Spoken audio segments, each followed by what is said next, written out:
Boa noite, pessoal. Sejam bem-vindos à nossa reunião semanal do Grupo Sim. O Grupo Sim, Spiritist in Michigan, se reúne aqui na 13ª milha, em Farmington Hills, próximo a Orchard Lake, né?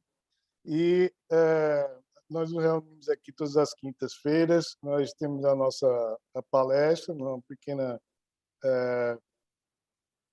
momento de reflexão, né, que a gente gosta de levar para vocês, e após a gente tem a aplicação de passos, né, e também nós fazemos eventos de caridade. Eu gostaria que vocês verificassem várias opções que existem, né, que nós temos lá na nossa página do Facebook, né? Também temos uma página no Twitter e também no Instagram, né? A gente procura divulgar, nossa missão é divulgar a doutrina espírita, né, para todos que tiverem interessados e, acima de tudo, praticar a caridade. Nós precisamos da sua ajuda. Esse local aqui ele existe, né, por conta de vocês. Vocês que têm interesse nessa doutrina, que estão procurando a reforma interna, venham para as reuniões, né?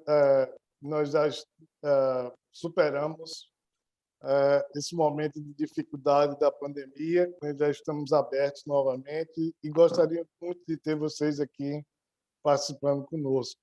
É claro que é uma decisão de cada um, nós respeitamos, mas existem experiências, né, que só se conseguem ter quando a gente vem participar dessa reunião pessoalmente, né? Hoje a gente vai falar sobre prolegômenos, que faz parte da introdução do Livro dos Espíritos, e para iniciar esse trabalho, a gente gostaria de fazer uma pequena prece, né? Eu sou um grande fã da nossa mãe, Maria, e é para ela que eu vou pedir nesse momento que traga a sua bênção para todos nós que aqui estamos, as pessoas fisicamente, bem como os nossos espíritos afins, os nossos amigos do plano espiritual, que aqui vieram para cuidar do nosso ambiente. E é através dessa prece que eu ofereço à nossa Mãe Maria que eu vou pedir que nós sejamos intuídos, que a paz esteja conosco, não só nesse momento, mas como em toda a nossa vida. Ave Maria, cheia de graça, o Senhor é convosco, bendita sois vós entre as mulheres. Bendito é o fruto do vosso ventre, Jesus. Ave Maria, Mãe de Jesus, rogai por nós, pecadores, agora e na hora de nossa morte. Amém. Que assim seja, graças a Deus.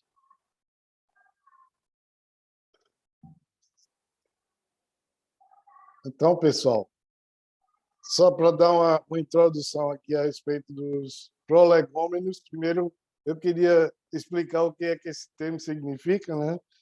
Que não é mais do que uma introdução contextualizada de uma obra que precede essa introdução. Então, quem já leu o Livro dos Espíritos sabe que já existe uma introdução, né, e depois que segue essa introdução, esse prolegômeno, né, que faz uma explicação mais ou menos rápida do que é o Livro dos Espíritos, né, e cria um contexto. E eu separei aqui, né, eu destrinchei aqui o prolegômeno em alguns pontos básicos e também nos depoimentos que os espíritos que fizeram o prolegômeno e que participaram também da preparação do Livro dos Espíritos contribuíram para esse pequeno texto, né? Então, isso é exatamente o contexto do que a introdução foi feita. E qual é esse contexto, né? Primeiro, eles evidenciaram o que a gente vai ver com mais detalhe dentro do Livro dos Espíritos, o efeito inteligente como um elemento primordial da natureza, né? E a relação que existe entre o efeito inteligente e uma causa, né? De qualquer evento onde se pode identificar uma causa inteligente, uma causa, um efeito inteligente, né, que poderia ser, por exemplo, a natureza ou aspectos particulares da natureza que a gente sabe são assim muito especiais, né, e denotam claramente a existência de um elemento inteligente por trás daqueles efeitos, né, aqueles elementos da natureza. E isso mostra que, para que aqueles elementos existam, só pode ter havido um elemento inteligente que criou aquilo ali, né? Um dos outros pontos que são tocados nessa introdução é em relação a os efeitos da espiritualidade, que já existem desde que a humanidade evoluiu ao ponto de entender esses elementos, né? E talvez, com certeza, já existia antes, e a evidência que eles colocam que todos os efeitos da espiritualidade eles têm uma causa natural. Não existe nada de sobrenatural nisso aí, né, nesses efeitos. Assim como os efeitos, um dos efeitos que existe da espiritualidade é exatamente a comunicação que existe entre o plano espiritual e o plano material, né? E que essa comunicação também já existe desde os primórdios da humanidade, né?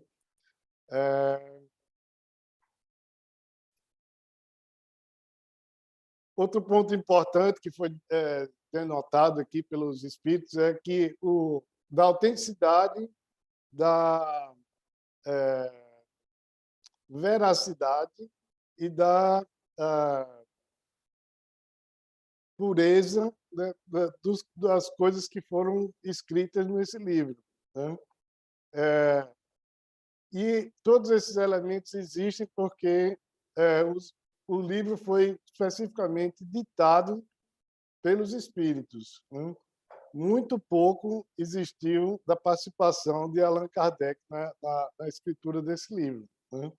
Apenas algumas formatações, né? Alguns elementos de redação, né? Podem ser atribuídos a Allan Kardec na edição desse livro, né? Muitos espíritos participaram da preparação da obra, né? Uma quantidade enorme, e o prolegômeno é assinado por apenas alguns deles, que eu vou mencionar mais adiante.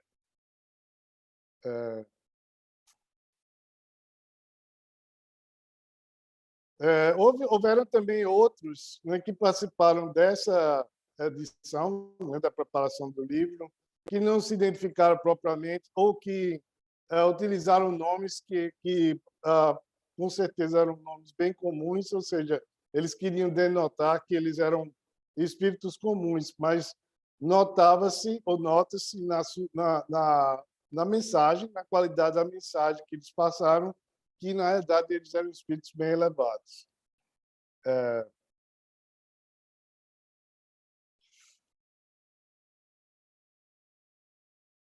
E daí ele fala assim, no fim desses primeiros tópicos, né, que são basicamente o contexto geral da preparação do livro, ele diz assim: estes são os termos dados por escrito por muitos médiuns da missão de escrever esse livro.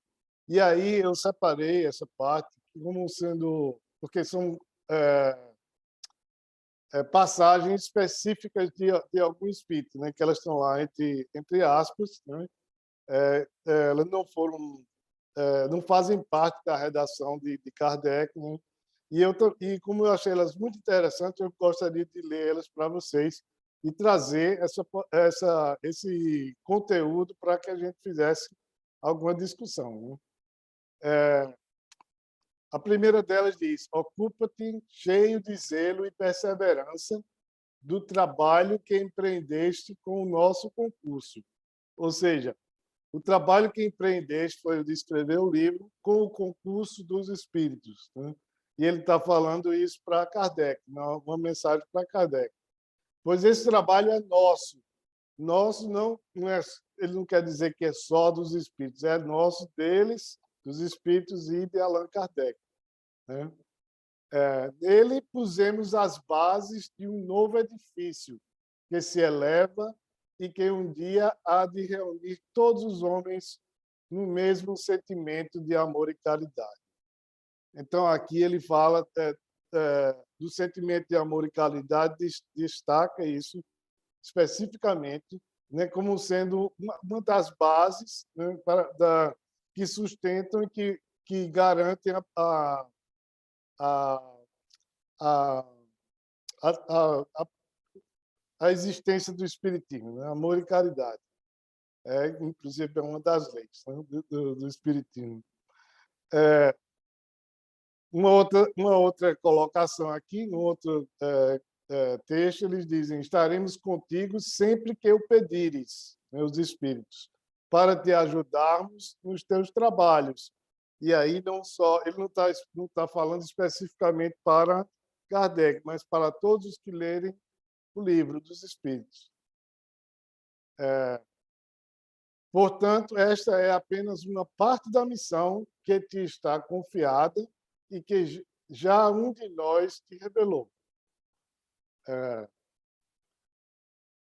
Entre os ensinos que te são dados, alguns há de que deves guardar para ti somente, até nova ordem. E aqui ele falou, tem um trechinho mais adiante que eu não coloquei, mas que ele diz que, porquanto existem informações que não devem ser reveladas, porque a humanidade ainda não tem capacidade para entender isso, né? E isso é uma coisa que está em várias partes da obra de Kardec, né? Essa referência à nossa incapacidade de entender muitas coisas que existem no plano espiritual, na realidade que a gente ainda não é capaz de conceber. E é para isso que ele pede, né, que algumas coisas mais específicas e mais importantes sejam preservadas do conhecimento público. É claro que isso aí já foi há 150 anos atrás, praticamente, então já tem muita coisa que foi desvendada, né, e que hoje em dia a gente consegue entender e perceber que são elementos da natureza, que são aspectos da humanidade, né, que a gente precisa entender e conviver com eles.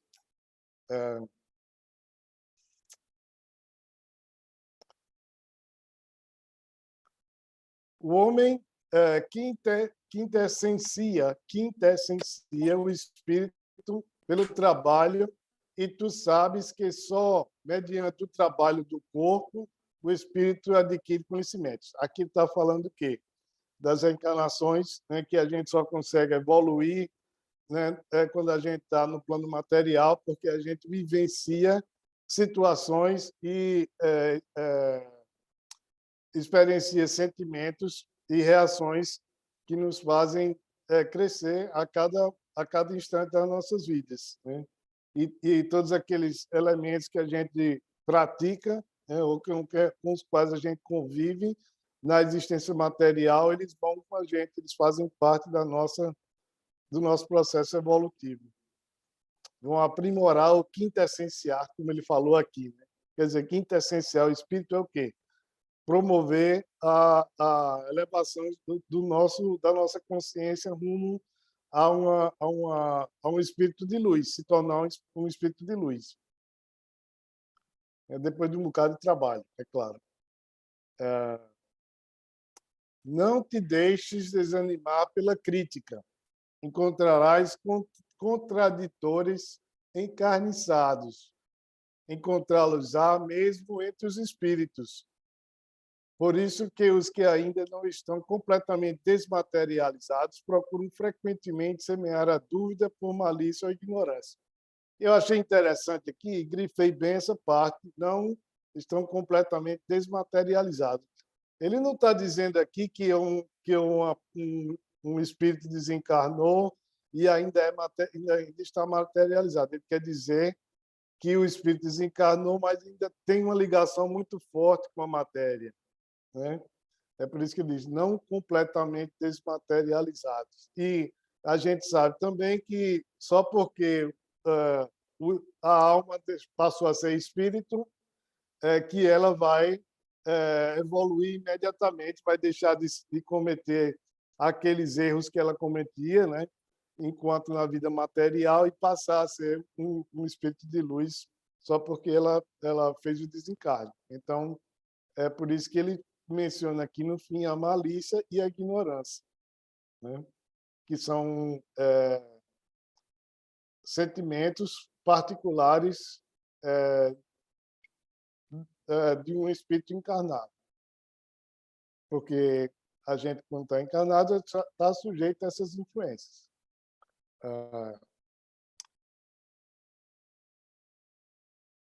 A vaidade de certos homens que julgam saber tudo e tudo querem explicar a seu modo, dará nascimento às opiniões dissidentes. Aqui eu faço referência novamente ao período em que isso foi escrito. Não quer dizer que muitos homens, ou a humanidade de maneira geral, há 150 anos atrás, tinha uma concepção totalmente diferenciada do que é a espiritualidade que tem hoje. É claro que existiam espíritos encarnados naquela época que já tinham um conhecimento espiritual, uma evolução espiritual grande, né? Talvez bem maior do que tantos que vivem aqui hoje.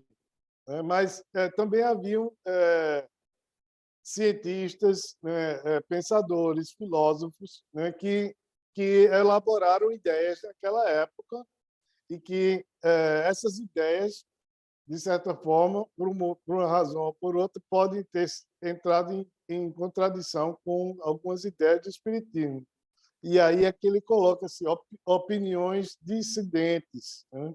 Então, o que eu quero dizer com isso é que o que foi colocado há 150 anos atrás pode ter evoluído de uma maneira diferente para uma questão mais, um elemento mais aberto, mais claro, mais fácil de entender.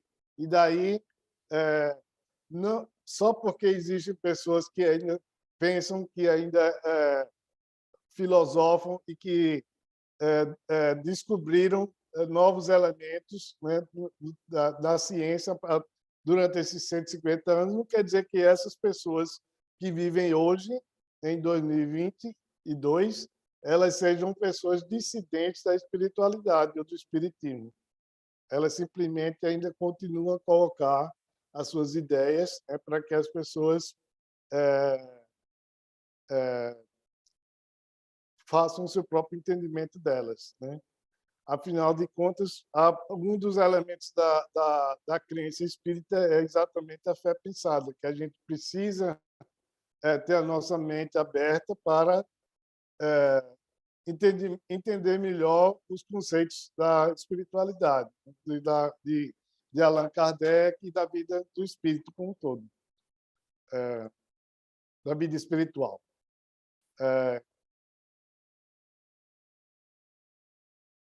Com a perseverança é que chegarás a colher os frutos de teus trabalhos.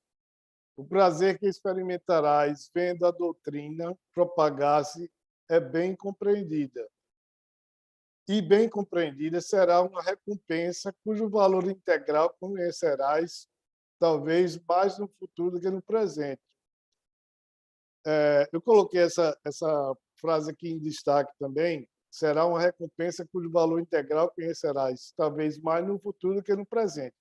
O que é que significa isso? Que à medida que a gente se dedicar ao Espiritismo, né, que a gente procurar entender profundamente a doutrina espírita e praticar, né, vivenciar a doutrina espírita através da caridade, do amor, da compreensão, da compaixão, né, desses elementos que são engrandecedores para a nossa alma, a gente vai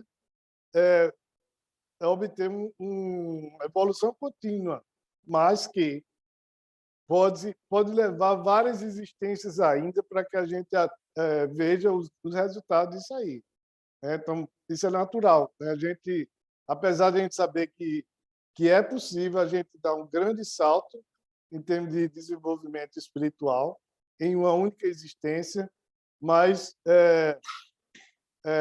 a gente pode também entender que esse grande salto só consegue ser dado por grandes atletas. Né? Nem todo atleta consegue chegar na Olimpíada. Né? Tem tantos das poucas centenas que a gente vê participando da Olimpíada, ficaram milhares, né, na jornada para chegar até lá.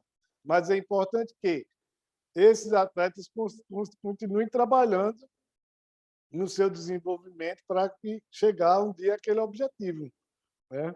Da mesma forma, a gente tem que continuar trabalhando dentro do conhecimento espírita, na nossa própria evolução, na nossa reforma interna, né? Porque a gente pode ler todos os livros, né, de todas as obras espíritas que existem no mundo, e se a gente não trabalhar, se a gente não internalizar aquele conhecimento, a gente não vai conseguir realmente dar esse salto, né? Ou, quiçá, um pequeno avanço, né? Subir uma pequena escada. Então, a reforma interna está na base de tudo. Né? A informação está aí, está disponível, a gente pode ler, deve consultar, deve dialogar, e a partir dessa informação vem o conhecimento, né, que é obtido através da prática.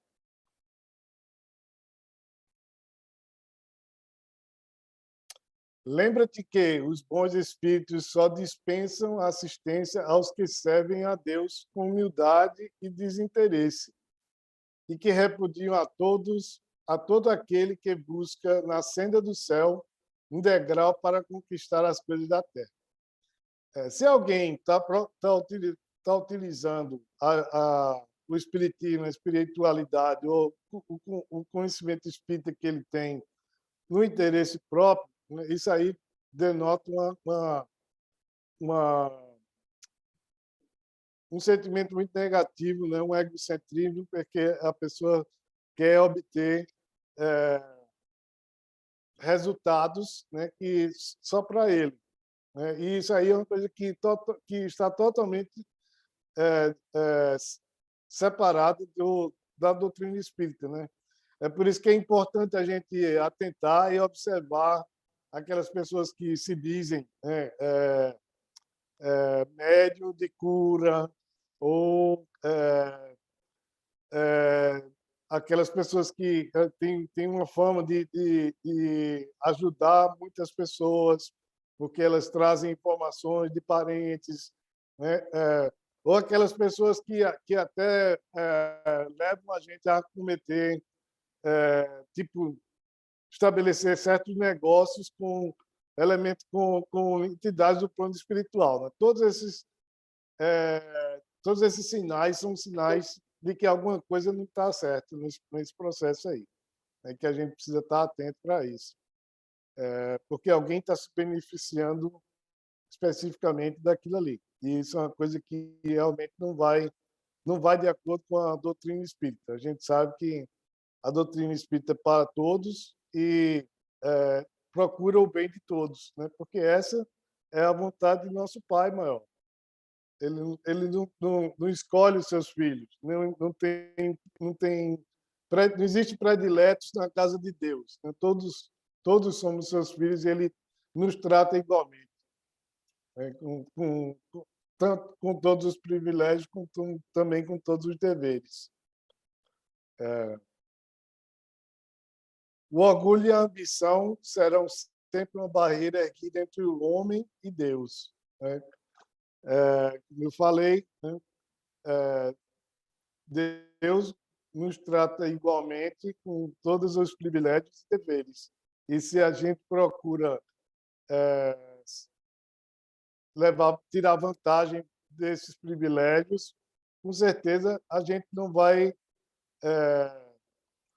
evoluir adequadamente, né, pelo menos de acordo com as nossas expectativas individuais. Então, esse prolegômeno foi ditado, né, por vários vultos da nossa história, que hoje são tidos como santos, né, espíritos de luz, e, para citar aqui, o nome de algum deles, João Evangelista, Santo Agostinho, São Vicente de Paulo, São Luís, o Espírito de Verdade, Sócrates, Platão, Fenelon, Franklin e Swedenborg. Esses são os que assinam o prolegômeno e ainda tenho 5 minutos para a minha palestra. Eu queria abrir aqui para vocês fazerem algumas perguntas, alguma coisa, alguns comentários que vocês tiverem interesse de fazer, e também o pessoal que está aqui ouvindo pelo Zoom.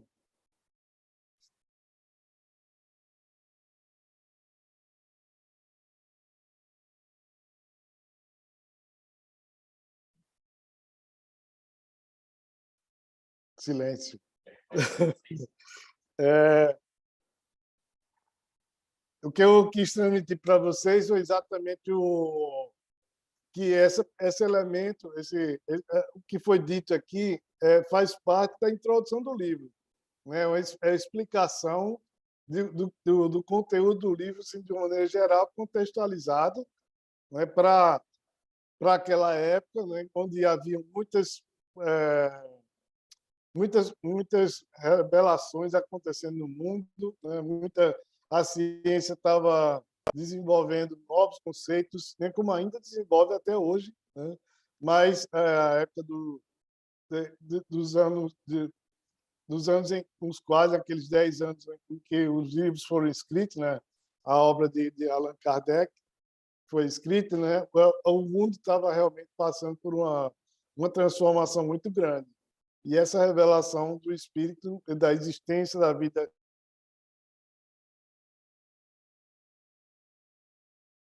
espiritual, né, foi exatamente o livro dos Espíritos. Me chamou bastante atenção a participação de muitos dos espíritos, né, que a gente vê aí nas instruções dos espíritos, né? Cada capítulo tem um conjunto detalhado de informações que foram transmitidas por cada um dos espíritos que participaram da preparação daquele capítulo. E essas mensagens, para quem não leu o livro ainda, elas são bem direcionadas dentro dos aspectos que são tratados em cada um daqueles capítulos.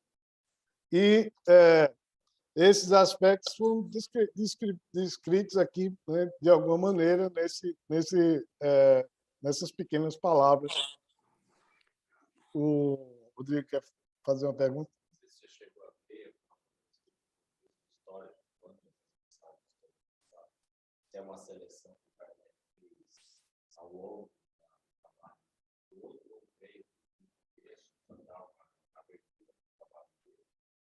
Tem essa curiosidade só o texto parece que está falando da missão, isso chegou para ele.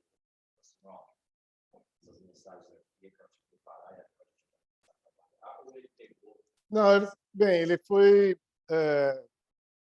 pegando as informações à medida que eles faziam reuniões lá na Sociedade Espírita de Paris, né? E mais recentemente eu lendo o livro a gente está fazendo um estudo do livro da Gênese, né? E mostra que a Gênese foi escrita também durante o período de 10 anos que eles tiveram as reuniões na sociedade, né? e que, se a gente lê a gente vê que a gente tem um pouquinho do Livro dos Espíritos, um pouquinho do Livro dos Médiuns e um pouquinho da questão mais de ciência, né? Porque a finalidade era abranger exatamente todos os aspectos, o aspecto religioso, o aspecto doutrinário e o aspecto científico da obra de Allan Kardec, né? Então, o Livro dos Espíritos foi o segundo livro, o primeiro livro da obra, né? Que ele queria mostrar exatamente a questão espiritual, né? E aí logo depois veio o Livro dos Médiuns, né? E que tem um conteúdo também muito forte a respeito da espiritualidade, né? E aí tem também, mais ou menos na mesma época, foi escrito o Evangelho, né? Segundo o Espiritismo, que é um livro que traça esse paralelo entre a religião, né? e, e a doutrina espírita, né? Só, deixa eu dar a vez aqui para a Vera. Eu respondi essa pergunta. Fala, Vera. Oi, Ivo. Primeiro, eu não consegui escutar o que o Rodrigo perguntou. Eu escutei a sua resposta, mas eu não escutei o que ele perguntou. Fala. Desculpa, Vera. Eu ia tentar repetir a pergunta do Rodrigo. Me corrija se eu estiver errado, Rodrigo. O Rodrigo tinha perguntado se o Ivo, quando ele fez a pesquisa, tinha encontrado algo sobre o contexto histórico de quando essas mensagens foram passadas, a mensagem dos prolegômenos, se veio tudo de uma vez ou se foram mensagens que foram reunidas, que vieram de várias formas diferentes e foram reunidas para ele entender mais ou menos o contexto. Ah, tá bom, entendi. Muito obrigada. E fica... era essa a sua pergunta, Vera? Você não, eu tenho outro comentário. Fica à vontade. O Ivo sumiu. Cadê o Ivo?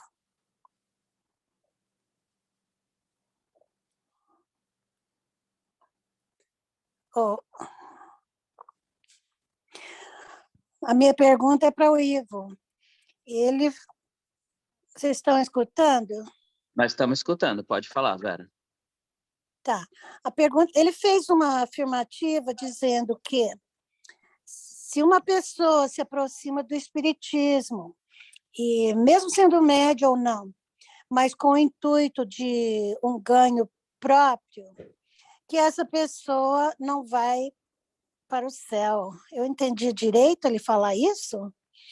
Porque se foi isso que ele falou, eu não concordo, porque mesmo no final da vida, né, nós podemos nos arrepender e, segundo a reencarnação, nós podemos voltar para melhorar o nosso espírito e, eventualmente, irmos para o céu.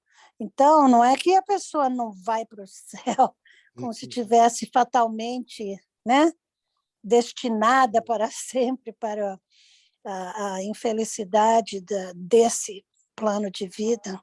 Então, eu acho que estava escrito isso em algum livro lá que eu não entendi. É isso que eu queria que ele me explicasse. Deixa eu explicar. Primeiramente, eu queria pedir perdão se eu não fui bem claro, mas o que eu quis dizer é que tem pessoas que utilizam conhecimento espiritual, que não seja necessariamente o espiritismo, né, de Allan Kardec, mas pessoas que utilizam desse conhecimento espiritual para obter ganhos próprios. Ah, né? Sim. Pessoas que cobram, né? Isso, não só cobram, mas elas podem utilizar esse conhecimento para influenciar outras pessoas, né, para fazer outras pessoas acreditarem que elas são capazes de fazer alguma coisa que elas não são capazes, né? E eu queria dizer que as pessoas que agem dessa maneira, elas vão ter o seu avanço espiritual retardado. Elas vão ter uma dívida, né? vão adquirir uma dívida com Deus. É claro que a gente pode encarar como uma dívida, mas eu encaro assim, mesmo que ninguém se sinta lesado por isso, mas somente se houver a intenção daquela pessoa em executar, ou em levar a sua vida daquela maneira, isso aí, por si, já vai caracterizar um atraso no seu desenvolvimento espiritual, né? Ok. Porque ela está enganando alguém dessa maneira. Mesmo que as pessoas não se sintam enganadas, mesmo que as pessoas não se sintam prejudicadas por isso, mas a intenção daquela pessoa de fazer aquilo daquela maneira, por si só, já constitui um agravante, vamos dizer assim, no desenvolvimento dela. Ok. Obrigada, Ivo. Nada.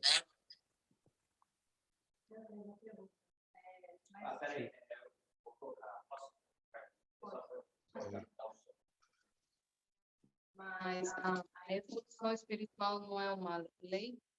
Assim, tipo, qualquer um que vem não é fadado a evoluir espiritualmente, mesmo que faça essas coisas que você está falando aí. Você tá correto. É claro que as pessoas vão evoluir, mas quando eu falei isso, bem exatamente antes, eu falei assim que tem pessoas que conseguem dar um salto, né? Um salto, vamos dizer assim, quantitativo na sua evolução espiritual, numa existência. Mas existem elementos, esses elementos que eu mencionei, que eles não ajudam a você a atingir essa evolução. Não quer dizer assim que eles vão.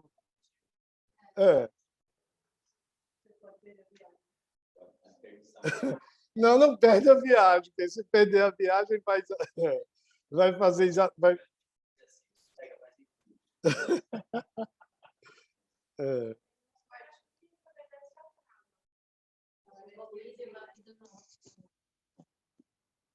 Não queria estender muito no assunto, mas eu ia perguntar isso. Quando você também citou em relação ao cura, né? Assim, como a gente então entende a questão, tem pessoas que chamam corrente médica, alma médica, a gente sabe que no plano espiritual existe, né, essa visão óbvia. Se eu estou correto, se uma pessoa se auto-intitula curadora, e através desse dom arrecada para o benefício. Acho que aí é uma coisa errada.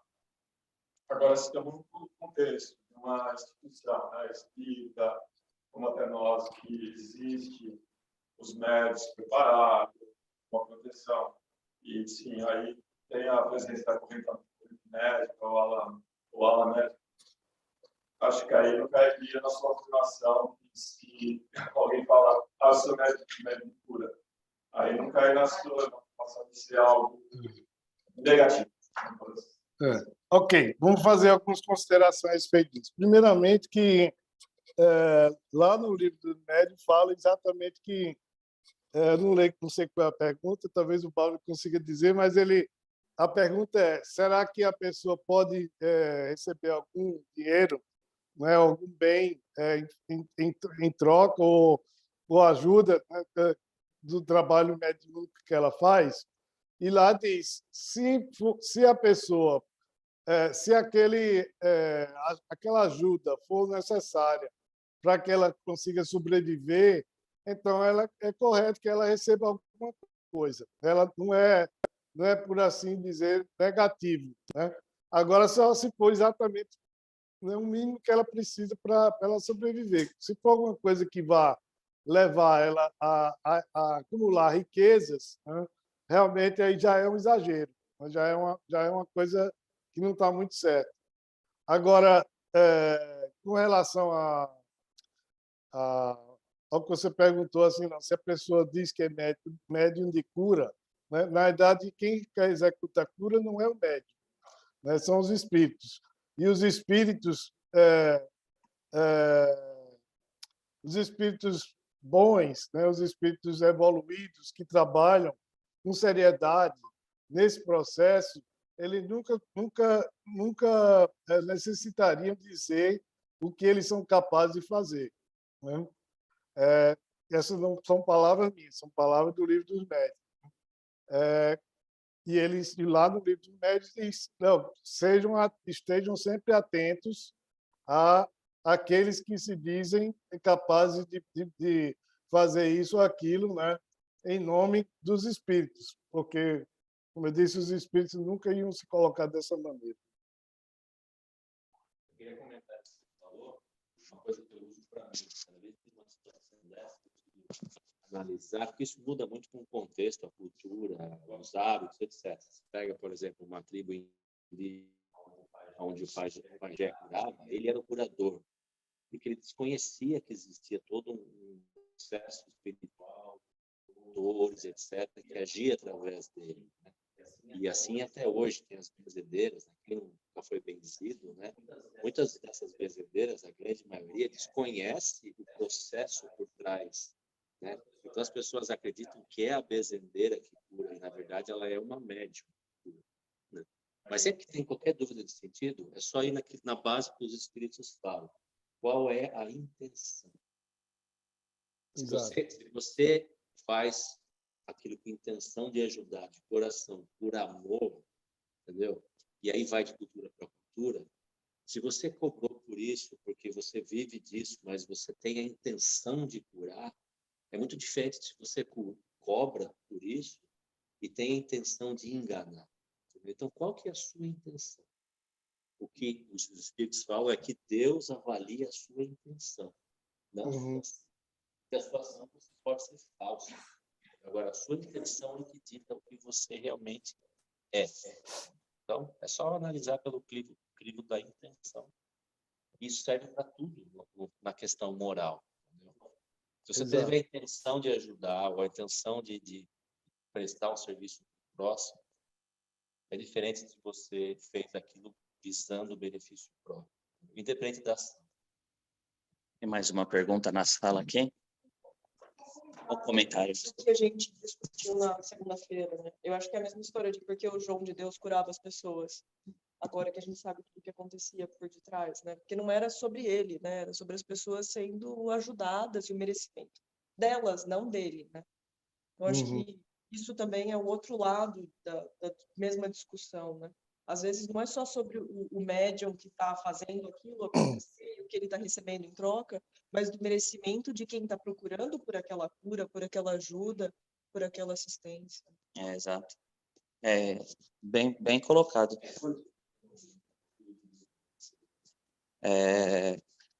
O Babler quer comentar, antes, só um comentáriozinho rápido antes do Babler comentar aqui também. Eu gostei do seu comentário, no meu entendimento, esse processo de cura é um processo bem complexo, né? Que no meu entendimento eu não diria nem que a cura é feita pelos espíritos, ou pelo médium, ou pela própria pessoa. É uma junção de tudo que está alinhado para que aquela cura aconteça, a fé da pessoa, a energia da pessoa, a vibração da pessoa naquele momento, e tudo isso. É claro que cada um vai receber a sua parte nessa negociação, nessa transação, e cada um de acordo com a sua intenção, como o Rodrigo falou, no meu entendimento.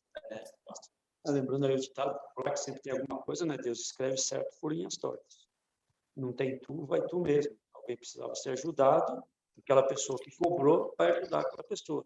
Tanto que tantas pessoas vão para esses lugares para ser ajudados, pagam e não recebem a graça, vamos chamar de graça de que se colocou, né? Então, existe uma administração que está muito além do nosso conhecimento. Exato. E complementando também o que o Babler falou, né?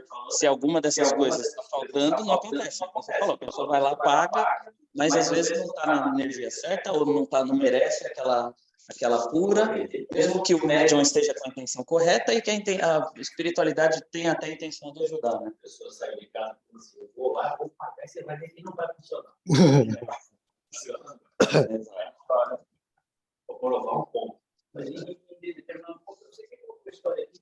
Várias pessoas, eles fizeram espíritas, Sim, contou foi a história aqui. Eles iam ver o Chico. né? E um dos caras que não acreditava nada foi lá e foi o único que conseguiu a graça. Não acreditava nada. Aí todo mundo até ficou meio assim, pô, mas por que o cara foi lá e conseguiu e a gente vai e não consegue nada? Já nem... Qual que era a crença dele que ele falava aqui? Então, existe muita coisa que a gente não tem nem ideia. Ela não acreditava, mas para fazer caridade, Outra história interessante é aquela dos repórteres, né? Que eu não vou comentar agora, mas depois a gente pode comentar. Foram tentar ainda não.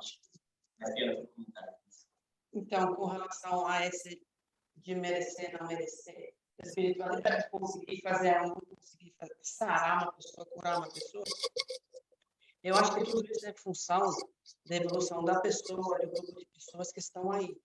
Se é benéfico a cura para a evolução dessa pessoa ou para as pessoas em volta dele, eu acho que essa cura pode acontecer. Se ela não é benéfica ou não é mais benéfica, ela pode demorar mais, pode ser em outro momento, pode ser de outra forma, porque a lição não for aprendida, se a pessoa não entender que aquilo veio por um aprendizado, a função da cura é o que existe. Então, tem muitos aspectos a ser considerado. Não é simples, eu estou pagando, tenho o médium, tenho o espírito, vamos ver que troca que existe aqui. É tudo um conjunto. A espiritualidade não está fazendo bem, pastor. Não, e não é nem a espiritualidade que decide a manifestação. No fim, quem decide é a pessoa, se ela está pronta para receber essa lição que ela essa lição que ela precisa aprender. Você é a mesma escolhendo para essa lição, e aí depois você esquece, pede pelo contrário. Muito bom os comentários aqui na sala. Tem algum comentário na internet? Desculpa, Ivo. Tem. Fábio, O a Fábio tá aqui. Bia. Falou. Tem outro Fábio. Tem outro Fábio. Tem outro Fábio. A Bia. A Vera já comentou, o Além já comentou. Acho que então é isso aí. Pessoal, muito obrigado pela oportunidade que vocês me deram. A gente vai fazer uma prece de encerramento e depois a gente vai aqui aplicar o passe magnético para o pessoal que veio. Mas, fisicamente, eu convido vocês novamente a comparecerem para a nossa reunião. A primavera está chegando, né, e a gente, daqui a pouco vem o verão, e a gente vai ter o maior prazer de ter vocês aqui. Então, vamos fechar os nossos olhos mais uma vez, vamos inspirar profundamente e agradecer essa oportunidade que nos foi dada, né, durante a preparação da palestra e durante o diálogo que nós tivemos aqui na apresentação. Agradecer a todos que aqui vieram, encarnados e desencarnados, agradecer a essa casa que nos acolhe tão generosamente, agradecer aos nossos espíritos guia, que estão sempre conosco, principalmente ao nosso Mestre Jesus, já que é por ele que nós estamos aqui fazendo esse trabalho, por ele que nós, através do seu conhecimento, que nós descobrimos a realidade da vida espiritual e trilhamos o seu caminho no sentido de achar e encontrar a verdade e de nos tornarmos espíritos de luz. Vamos pedir que nós tenhamos saúde e disposição para continuar a nossa jornada e que a gente, com a graça de Deus, possamos estar aqui novamente na semana que vem. Fiquem todos em paz e que assim seja, graças a Deus.